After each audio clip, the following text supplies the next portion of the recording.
నమస్కారం వార్తలకు స్వాగతం. ముందుగా ముఖ్యాంశాలు. Congress leader Jeevan Reddy press meet, పలు అంశాలపై వివరణ.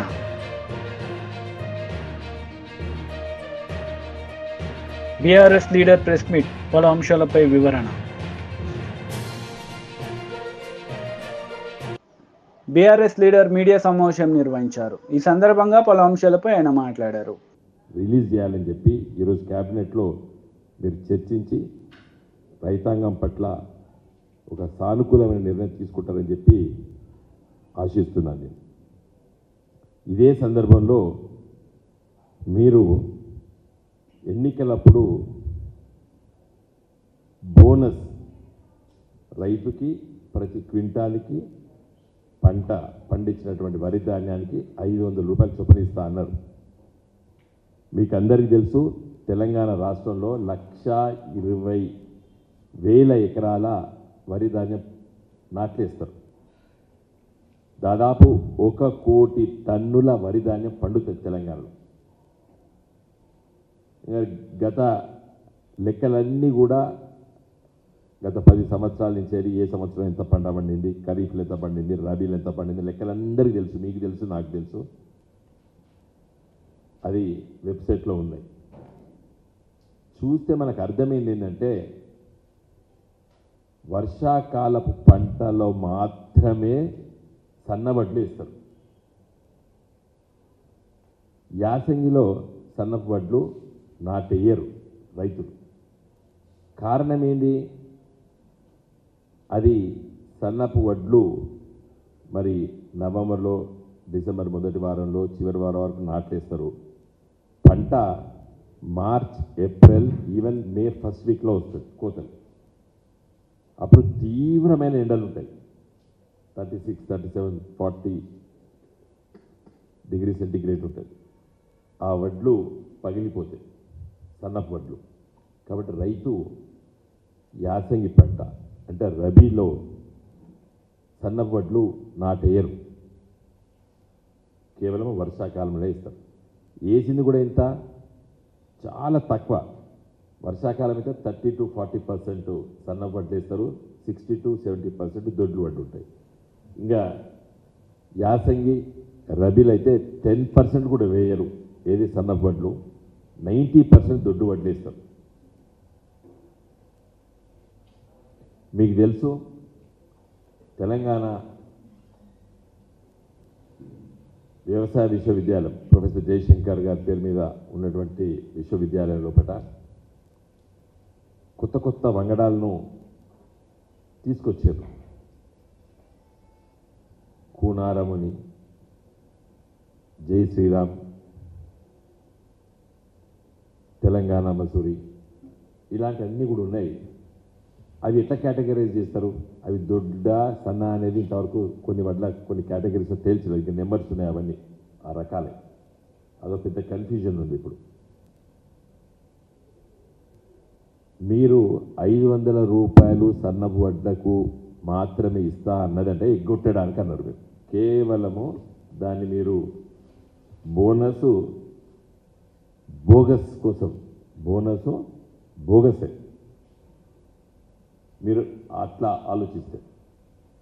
చిత్తశుద్ధికి రైతుకి, నిజంగా పంట పండించినటువంటి రైతుకి మీరు బోనసే ఇవ్వదలుచుకుంటే మీరు ఈ కేటగరైజేషన్ చేయొద్దు. సన్నపు వడ్లు, దొడ్డు వడ్లు ఉండొద్దు. ఎందుకంటే తెలంగాణలో పండించేదే దొడ్డు వడ్లు. కారణం ఏంటంటే వాతావరణం.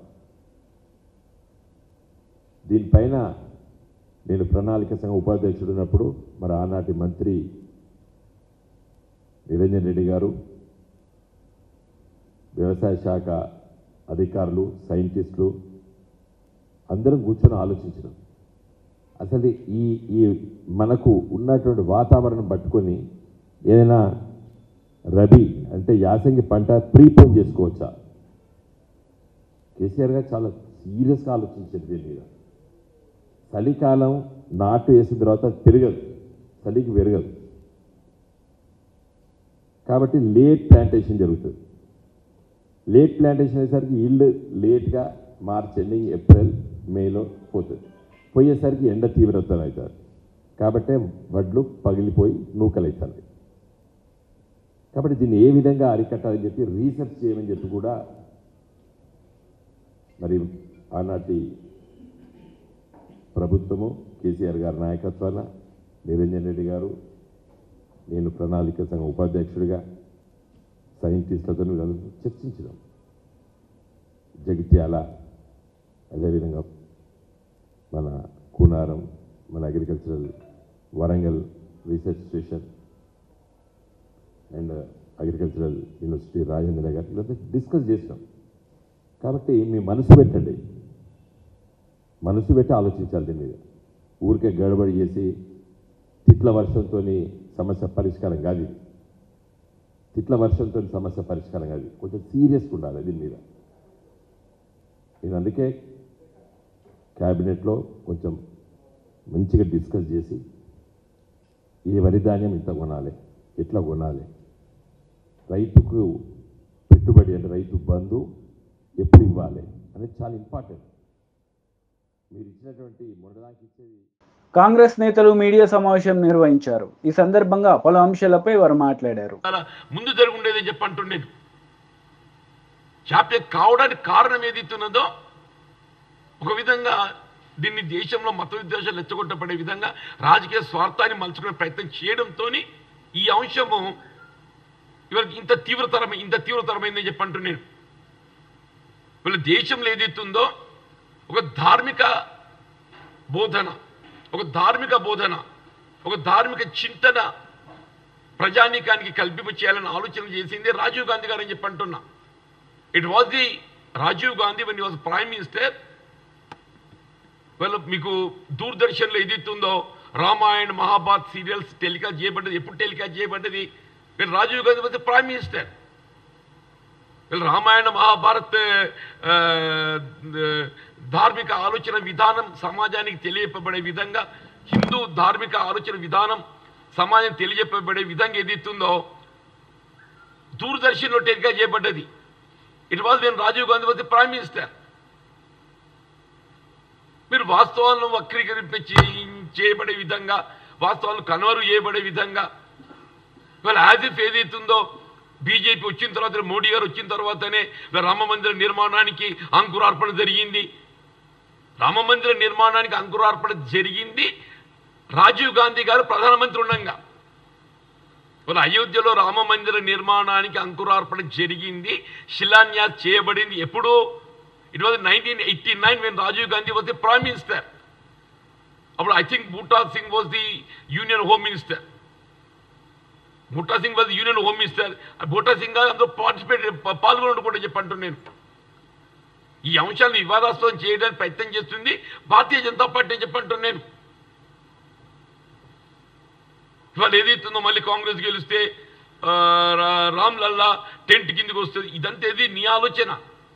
మరి మందిర నిర్మాణము, పూజలు అనేది ఏదైతుందో ఇది హిందువుల ధార్మిక ఆలోచన. ప్రతి ఒక్క హిందూ ఏదైతుందో హైందవ సాంప్రదాయం తప్పకుండా శ్రీరామచంద్ర ప్రభువుని ఏదైతుందో ఆరాధిస్తాడు. శ్రీరామచంద్ర ప్రభువును ఆరాధించడం అనేది ఏదైతుందో ఇది హైందవ సాంప్రదాయం అని చెప్పంటున్నా, హిందూ సాంప్రదాయం అని చెప్పంటున్నా. యాజ్ ఇఫ్ నువ్వు ఒక్కడివే దేవుని కొలుస్తున్నాడు భావిస్తే ఇట్లా అని చెప్పంటున్నా. మళ్ళీ సమాజంలో ఉన్న ప్రతి హిందూ ఏదైతుందో శ్రీరామచంద్ర మూర్తిని ఏదైతుందో ఒక ఆదర్శవంతమైనటువంటి ఒక దేవునిగా ఆరాధిస్తారని చెప్పంటూ నేను. ఇవాళ తండ్రి మాట జవదాటని కుమారుడు శ్రీరామచంద్ర ప్రభు, అన్నదమ్ములకు ఆదర్శంగా నిలిచేది శ్రీరామచంద్ర ప్రభు అని చెప్పంటూ నేను. ఏకపత్ని వ్రతుడు ఏదైతుందో శ్రీరామచంద్ర ప్రభు అని చెప్పంటూ నేను. వీళ్ళ పాలనలో ఏదైతుందో ఒక ప్రజాస్వామ్య పాలన, ప్రజాభిప్రాయానికి విలువనిచ్చింది శ్రీరామచంద్ర ప్రభు అని చెప్పంటున్నా. ప్రజాభిప్రాయానికి విలువనిచ్చి ప్రజాభిప్రాయానికి అనుగుణంగా పాలన చేసింది శ్రీరామచంద్ర ప్రభు అని చెప్పంటున్నాను నేను. అటువంటి శ్రీరామచంద్ర ప్రభు పాలనను రాజీవ్ గాంధీ గారు ఏదైతుందో అలా ఆదర్శంగా తీసుకున్నాడు. రాజీవ్ గాంధీ గారు ఆదర్శంగా తీసుకున్నాడని చెప్పంటున్నాను నేను. Yes, you go back to his speeches 1989. ఆయన ఏదైతుందో మీకు ఆయన ధార్మిక ఆలోచన ఇవాళకి కాదు, దూరదర్శన్ అయితే ఇవ్వాలి కాదు కదా. దూరదర్శన్ మీకు భారత ప్రభుత్వం సలహాలు సూచనలకు అనుగుణంగా టెలికాస్ట్ చేస్తుంది కదా. దూరదర్శన్ ఏ కార్యక్రమం టెలి సీరియల్సే మీకు బ్రాడ్కాస్ట్ టెలికాస్ట్ చేయాలన్నా కానీ కేంద్ర ప్రభుత్వ ఆలోచన విధానానికి అనుగుణంగా ఇలా రామాయణ మహాభారత సీరియల్స్ టెలికాస్ట్ చేయబడ్డది ఎవరి ఆలోచనకు అనుగుణంగా టెలికాస్ట్ చేయబడ్డాయి? రాజీవ్ గాంధీ గారి యొక్క ఆలోచన విధానానికి అనుగుణంగా టెలికాస్ట్ చేయబడ్డాయి. అటువంటి ఒక వాస్తవాలను వక్రీకరించే విధంగా కప్పిపుచ్చబడే విధంగా ఇలా కాంగ్రెస్ పార్టీ అయితే కమిటెడ్ ఇలా మత సామరస్యానికి కట్టుబడినటువంటి ఒక రాజకీయ పార్టీగా కాంగ్రెస్ పార్టీ ఏదైతుందో ఒక లౌకిక విధానాన్ని కట్టుబడి వీళ్ళ ముందుకు పోతుంది. వీళ్ళు హిందువుల మనోభావాలను సాంప్రదాయాలను గౌరవించే ఒక రాజకీయ పార్టీ కేవలం దేశంలో ఏదైతుందో కాంగ్రెస్ పార్టీ మాత్రమే చెప్పంటున్నా. హిందువుల మనోభావాలను సాంప్రదాయాలను గౌరవించే ఒక రాజకీయ పార్టీ కేవలం కాంగ్రెస్ పార్టీ మాత్రమే చెప్పక తప్పదని చెప్పంటున్నా. It is the Gandhi family, it is the Gandhi family I'm telling. మీకు మోడీ గారికి ఏదైతుందో రాజీవ్ గాంధీ యొక్క ఆలోచన విధానం తెలుసుకో ప్రయత్నం చేయి. It was certified by Subrahmanya Swamy. ఇప్పుడు సుబ్రహ్మణ్య స్వామి గారు ఏదైతుందో is alive. Subrahmanya Swamy is alive.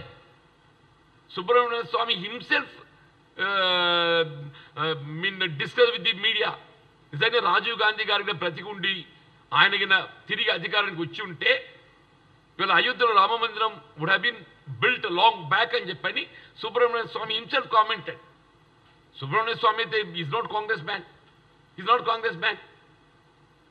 వీళ్ళ కేవలం మీ రాజకీయ స్వార్థం కొరకు ఏదైతున్నదో వీళ్ళ కాంగ్రెస్ పార్టీ ఇవాళ నువ్వు మందిర నిర్మాణం చేయగలిగిన అని చెప్పంటే కేవలం న్యాయస్థానం తీర్పును ఆసరా చేసుకొని మందిర నిర్మాణం చేయడం జరిగింది.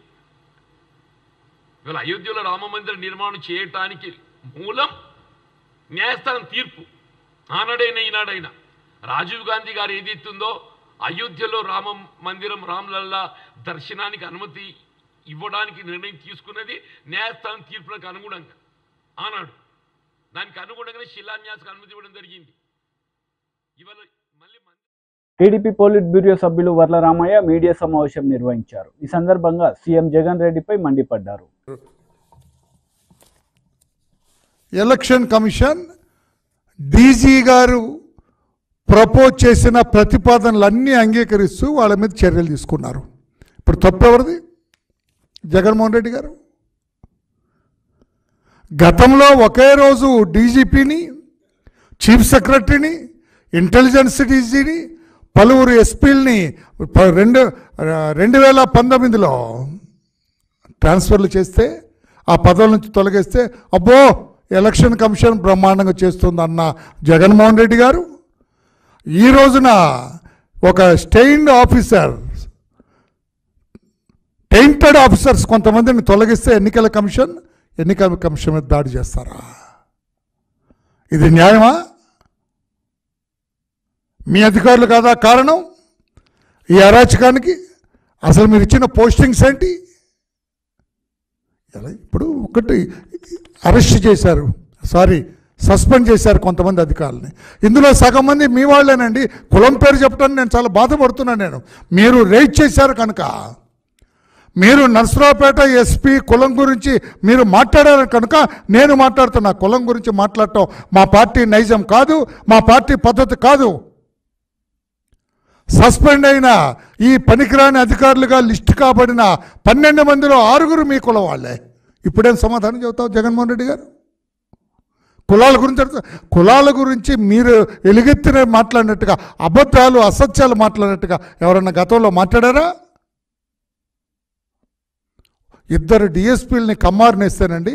తమ్ముడు ఇటు చూడమ్మా, ప్రెస్ సోదరుడు, 2 కమ్మారిని డిఎస్పీలని ఇస్తే 33 కమ్మారు, 33 కమ్మ వాళ్ళని వేసుకున్న చంద్రబాబు అని చెప్పి మీరు ఎంత ప్రచారం చేశారండి, ఎంత గగ్గోలు పెట్టారండి. అదే మీరు ముఖ్యమంత్రిగా మీ శాసనసభలో 2 కమ్మారు డిఎస్పీలు అని చెప్పారు మీరు సభానాయకుడుగా ఉన్నప్పుడు. ఎంత సిగ్గుచేటు! దీనికి ఏమి సమాధానం చెబుతారు? అందుకే నేను అన్నాను, దొంగ నడుస్తున్నది మీకు బాగా సూట్ అవుతుంది జగన్మోహన్ రెడ్డి గారు. ఈ తొలగించిన అధికారులందరూ ఏం చేస్తున్నారండి? వీళ్ళ బతుకులు ఎవరికి తెలియవండి? డీజీపీ రాజేంద్రనాథ్ రెడ్డి గారు ఎక్కడ కూర్చుంటున్నారండి? పిఎస్ఆర్ ఆంజనేయులు గారు ఇంటెలిజెన్స్ అడిషనల్ డీజీ ఎక్కడ కూర్చుంటున్నారండి? కొల్లి రఘురామరెడ్డి గారు ఎక్కడ కూర్చుంటున్నారండి? ధనుంజయ రెడ్డి గారు, సిఎస్ గారు, రాజేంద్రనాథ్ రెడ్డి గారు, కొల్లి రఘురామరెడ్డి గారు, సీతారామాంజనేయులు అందరూ ఒక చోట కూర్చొని వీరంతా పోలింగ్ రోజున మీరందరూ ఎక్కడున్నారు చెప్పగలరా? రాజేంద్రనాథ్ రెడ్డి గారు మీరు చెప్పగలరా పోలింగ్ రోజున మీరు ఎక్కడున్నారు? సీతారామాంజనేయులు గారు ఎక్కడున్నారు? మీ విధి నిర్వహణలో ఉన్నారా? మీరందరూ కూర్చొని కింది అధికారులతో మీరు మాట్లాడలేదా? మీరు డైరెక్షన్స్ ఇవ్వలేదా? మీ కాల్ డేటా ఇవ్వడానికి సిద్ధమా మీరు? నేను అడుగుతున్నా ఈ రోజున చీఫ్ సెక్రటరీ గారిని, జవహర్ రెడ్డి గారిని నేను అడుగుతున్నా, మీకు చిత్తశుద్ధి ఉంటే వీళ్ళ కాల్ డేటాస్ వెరిఫై చేయించండి. డీజీపీ గారిని నేను అడుగుతున్నా, మీకు చిత్తశుద్ధి ఉంటే సీతారామాంజనేయులు, కొల్లి రఘురామరెడ్డి, డీజీ రాజేంద్రనాథ్ రెడ్డి గారు వీళ్ళ కాల్ డేటాస్ వెరిఫై చేయండి. పోలింగ్ రోజున ఎంతమంది అధికారులతో వీళ్ళు మాట్లాడారు? What made them to talk to them? కింద అధికారులతో ఎందుకు మాట్లాడారు? ఏసీబీ డీజీపీ అసలు ఎందుకు మాట్లాడతాడు? రాజేంద్రనాథ్ రెడ్డి ఏసీబీ డీజీ అండి. ఏసీ అవినీతి పనులు పట్టుకునేదేం లేదు. ఆ రోజున ఎలక్షన్ రోజున లంచాలు తీసుకున్న అధికారులు కూడా ఆ రోజు ఎవరు వాళ్ళు పోలింగ్లో బిజీగా ఉంటారు. ఆ రోజున మీరు ఎంతమంది అధికారులతో మాట్లాడారు? అంటే మీ అధికారాన్ని అడ్డుపెట్టుకొని క్రింది స్థాయి అధికారులను బెదిరించారా? వైఎస్ఆర్ పార్టీకి అనుకూలంగా చేయమని ఇన్స్ట్రక్షన్స్ ఇచ్చారా? లేకపోతే మీ అధికారాన్ని ఉపయోగించి వాళ్ళని ఇబ్బంది పెడతామని బెదిరించారా? ఏం చేశారు? మీ కాల్ డేటా తీయండి. మీకు ధైర్యం అంటే మీ కాల్ డేటా బయట పెట్టమని చెప్పి కూడా నేను అడుగుతున్నాను. నేను ఇంత నలుపు మీ దగ్గర పెట్టుకొని ఎలక్షన్ కమిషన్ మీద పడాలని చూడటం ఎంతవరకు న్యాయం అని చెప్పి కూడా నేను అడుగుతున్నా. ఈ అరాచకాలన్నిటికీ కారణం వైఎస్ఆర్ కాంగ్రెస్ పార్టీ, జగన్మోహన్ రెడ్డి గారు. మీరు మీ అధికార దాహం కారణం, మీ అవినీతి సామ్రాజ్యం కారణం, మీ నేర చరిత్ర కారణం, మీ రక్త చరిత్ర కారణం. లేకపోతే ఇన్నాక చేయాలంటే మాచర్లలో వేర్ ఈజ్ అవర్ ఎమ్మెల్యే? ఈరోజున ఎక్కడున్నాడు ఎమ్మెల్యే? పిన్నెల్లి రామకృష్ణారెడ్డి గారు ఎక్కడున్నాడండి? అతని తమ్ముడు వెంకట్రామరెడ్డి వేర్ ఈజ్ హి? వీళ్ళిద్దరిని హౌస్ అరెస్ట్ చేస్తే పోలీసుల కళ్ళు గప్పి పారిపోయారు. పారిపోయి ఎక్కడికి వచ్చారు? They have come down to CMO's office, chief minister ఆఫీస్కి వచ్చారు. బీజేపీ లీడర్ మీడియా సమావేశం నిర్వహించారు. ఈ సందర్భంగా పలు అంశాలపై ఆయన మాట్లాడారు. చెప్పాము మేనిఫెస్టోలో మీరు సన్నవడ్లు దొడ్డు వడ్లు అని చెప్పలేదు. ప్రతి క్వింటాల్కి మీరు 500 రూపాయలు బోనస్ ఇస్తామన్నారు. మరి ఇప్పుడేమో లీక్ ఇచ్చారు, సన్నవడ్లు అని చెప్పి లీక్ ఇచ్చారు. అది మంచిది కాదు. మరి ఖచ్చితంగా దీంట్లో కూడా రిప్రజెంటేషన్లో కూడా మెన్షన్ చేశాం. మీరు వడ్లకు 500 రూపాయలు బోనస్ ఇస్తామన్న మాదిరిగానే 500 రూపాయలు వడ్లకు బోనస్ ఇవ్వాల్సిందిగా కూడా డిమాండ్ చేశాం. అది రిప్రజెంటేషన్లో కూడా రాయడం జరిగింది. మరి వారే చాలాసార్లు ఆగస్ట్ 15th అని చెప్పారు కదా. మరి ఆగస్ట్ 15th వరకు వెయిట్ చేయాలి కదా.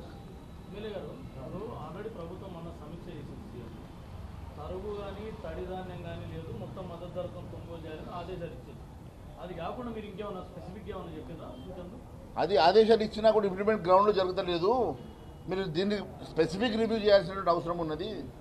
మరి ఇక్కడ ఉన్నటువంటి మంత్రి గారు ఏం ఆదేశాలు ఇస్తూ ఉన్నారో, మరి మీరు ఏ రకంగా ఇది చేస్తూ ఉన్నారో మంత్రి గారిని కూర్చోబెట్టుకొని అధికారులను పిలిపించుకొని దీన్ని స్పెసిఫిక్గా రివ్యూ చేసి గ్రౌండ్ రియాలిటీస్ మీరు వాస్తవాలు తెలుసుకొని అక్కడ ఖచ్చితంగా 1 కిలో కూడా తరుగు లేకుండా గతంలో మీరు ఏదైతే చెప్పారో అదే మాదిరిగా కొనుగోలు చేయాల్సిందిగా మేము మరి వారికి చెప్పడం జరిగింది. వారు కూడా అధికారులను వెంటనే పిలిపించుకొని మాట్లాడడం జరిగింది.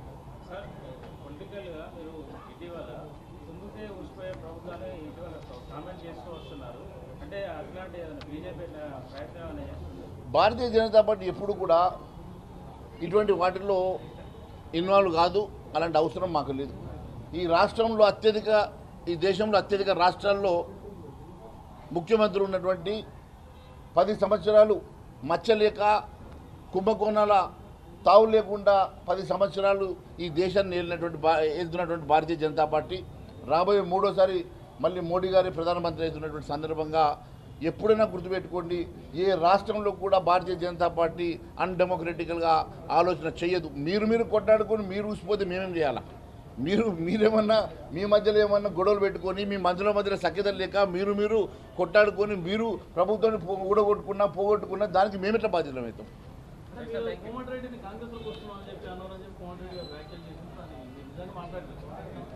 కోమటిరెడ్డి బీజేపీకి వస్తాంటున్నా ఎవరు? అదే చెప్తున్నాను, కోమటిరెడ్డి గారు పొద్దున మాట్లాడినా సాయంత్రం మాట్లాడినా కూడా రిప్రజెంటేషన్ కూడా మరి వారికి మేము ఇవ్వడం జరిగింది.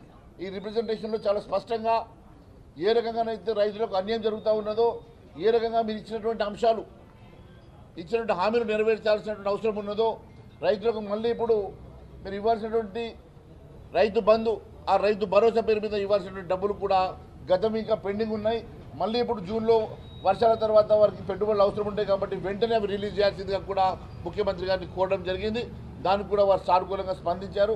మరి వెంటనే మేము ఇమ్మీడియట్గా దీన్ని అన్ని కూడా ఫుల్ఫిల్ చేయాల్సిందిగా డిమాండ్ చేస్తూ, లేని పక్షంలో రైతుల పక్షాన భారతీయ జనతా పార్టీ పోరాటం చేస్తే తెలియజేస్తా ఉన్నాను. Thank you. రైతు బంధు ఇంకా పూర్తిగా కాలేదు. మొన్న ఎలక్షన్ కోడ్ అని చెప్పేసి కొంత ఆపారు. అది పాత రైతు బంధు. గత ప్రభుత్వము మరి ఇవ్వాల్సినటువంటి రైతు బంధులో కొంతవరకు ఇవ్వగలిగినారు, కానీ మిగిలినవంతా కూడా పెండింగ్ ఉన్నవి కూడా మరి వెంటనే ఇస్తామని. అది లేదు, మన ఎలక్షన్ కోడ్ లేదు. మొన్న ముఖ్యమంత్రి గారే వేస్తున్న సందర్భంగా ఎలక్షన్ కోడ్ ఆపింది. నేను కేవలము కొంతవరకు ఇవ్వగలిగినాము, మిగిలినవంతా కూడా పెండింగ్ ఉన్నాయి కూడా వెంటనే ఎలక్షన్ కోడ్ తర్వాత ఇస్తామని చెప్పారు కదా. దాంతోపాటు ఇప్పుడు కొత్తగా వేయాల్సినటువంటి రైతు భరోసా, ఇప్పుడు ప్రభుత్వం ఇవ్వాల్సిన రైతు భరోసా కూడా గతంలో మన 5 ఎకరాలకు 10 ఎకరాలకు రిస్ట్రిక్ట్ చేయకుండా మీరు ఇస్తామన్నటువంటి రైతు భరోసాని పూర్తిగా గత ప్రభుత్వం ఇచ్చినట్టుగా అందరికీ వర్తింపజేసే విధంగా మీరు మేనిఫెస్టోలో పెట్టిన విధంగా 15,000 కాడికి కూడా మీరు రైతు భరోసాను వేయాల్సిందిగా మేము డిమాండ్ చేశాము.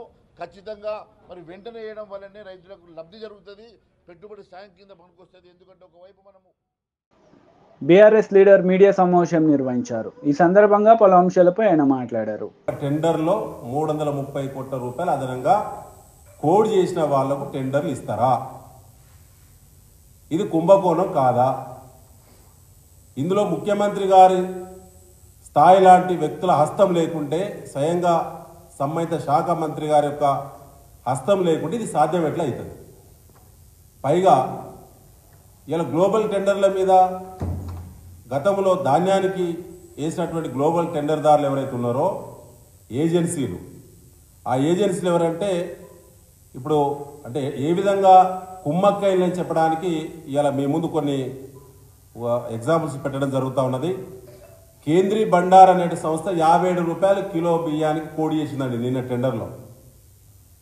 ఇంకొక సంస్థ ఎల్జీ ఆగ్రో ఇండస్ట్రీ అని 56 రూపాయల 90 పైసలు చేసింది, అంటే 10 పైసలు మాత్రమే తేడాతో చేసింది.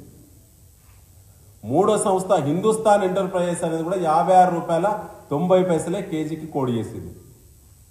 నాకాఫ్ అనే సంస్థ 56 రూపాయల 90 పైసలు మాత్రమే కోడి చేసింది. ఇంత పెద్ద టెండర్లో 2,20,000 మెట్రిక్ టన్నుల సన్న బియ్యాన్ని సప్లై చేసేటువంటి టెండర్లలో 10 పైసల తేడాతో 4 సంస్థలు పోటీ పడడం అంటేనే కుంభకోణం. ఇది మార్కెట్ విలువకు సమీపంలో లేదు, రూపాయి అటు ఇటుగా కూడా లేదు కనీసం. అంటే పూర్తిగా దీన్ని ప్లాన్ చేసి టెండర్ను రిన్యూ చేసి ప్రభుత్వ పెద్దలే ఈ టెండర్ ఈ సంస్థలకు వచ్చేటువంటి కుట్ర చేశారు. పైగా ప్యాడీకి సంబంధించి 35 లక్షల మెట్రిక్ టన్నులు గతంలో ఎట్లయితే గ్లోబల్ టెండర్లు నిర్వహించినటువంటి సందర్భంగా ఆ టెండర్లు దక్కిన సంస్థలే ఈ సంస్థలు. అంటే ప్యాడీకి ఏ టెండర్లు ఎవరికైతే దక్కినాయో ఆ సంస్థలకే మళ్ళా 2,20,000 మెట్రిక్ టన్నుల సన్న బియ్యం సరఫరా సంబంధించి కూడా ఇవాళ కిలోకి 15 రూపాయల అదనపు ధర చెల్లిస్తూ వాళ్ళకు టెండర్లు వచ్చేటువంటి విధంగా ఇవాళ కాంగ్రెస్ పార్టీ ప్రభుత్వము ఇవాళ ప్రయత్నం చేస్తూ ఉన్నది. కాబట్టి దీంట్లో దాదాపుగా 1000 కోట్ల పైచిలుకు కుంభకోణం జరుగుతూ ఉన్నది. రైస్ మిల్లుల దగ్గర అదనంగా టెండర్లు తెలంగాణ ప్రభుత్వం పౌర సరఫరాల శాఖ ఇచ్చింది. ప్రైవేట్ వాళ్ళు టెండర్లు దక్కించుకున్నారు. టెండర్ ధర పోగా అదనంగా డబ్బులు వసూలు చేయడము, క్వింటాల్కి 230 రూపాయలు అంటేనే ఆ డబ్బులు ఢిల్లీకి కట్టాలి, అధికారులకు కట్టాలి, తర్వాత ముఖ్యమంత్రి పేషికి కట్టాలి, సంబంధిత మంత్రి కట్టాలి అనేటువంటి విధంగా రైస్ మిల్లర్లను వేధింపులకు గురి చేస్తున్నటువంటి టెండర్ దారులపైన చర్య తీసుకోవాలి. పైగా ఎక్స్టెన్షన్ గురించి ఒక కుట్ర జరుగుతూ ఉన్నది. ఎక్స్టెన్షన్ కూడా వాళ్ళకి ఇవ్వాలని, వాళ్ళకు ఇచ్చినటువంటి టైం కూడా అయిపోయింది. వాళ్ళకి 3 నెలల టైంలో వాళ్ళు డబ్బులు కట్టాలి. డబ్బులు కట్టలేదు ప్రభుత్వానికి. వాళ్ళపైన చర్యలు తీసుకోవాల్సింది పోయి వాళ్ళకి ఎక్స్టెన్షన్ ఇచ్చేటువంటి ప్రయత్నం చేస్తూ ఉన్నారు సివిల్ సప్లై శాఖ మంత్రి ఉత్తమ్ కుమార్ రెడ్డి గారు, సంబంధిత కమిషనర్ గారు కూడా, డిఏ చౌహాన్ గారు ఐపీఎస్ ఆఫీసరు. వారు తప్పకుండా కూడా మరి రూల్స్ అన్నీ కూడా ఒకసారి రివ్యూ చేసుకోవాలి. ఇవాళ ఇన్ టైంలో డబ్బులు కట్టినటువంటి టెండర్దారులపైన చర్యలు తీసుకోవాల్సింది పోయి వారికి ఈఓటీ ఇవ్వడం అనేటువంటి ప్రయత్నం చేసేటువంటి ఫైల్ నడుస్తుంది. అది సరైనది కాదు. దాని వెనుక భారీ కుంభకోణం ఉన్నది. ఇలా రైస్ మిల్లర్లను ఎవరిని అడిగినా చెప్తారు. ఇవాళ 57 రూపాయలు కోడి చేసిన సన్నబియ్యము రైస్ మిల్లర్లు కాన్సెంట్ ఇచ్చిళ్ళు సివిల్ సప్లైస్ డిపార్ట్మెంట్కి.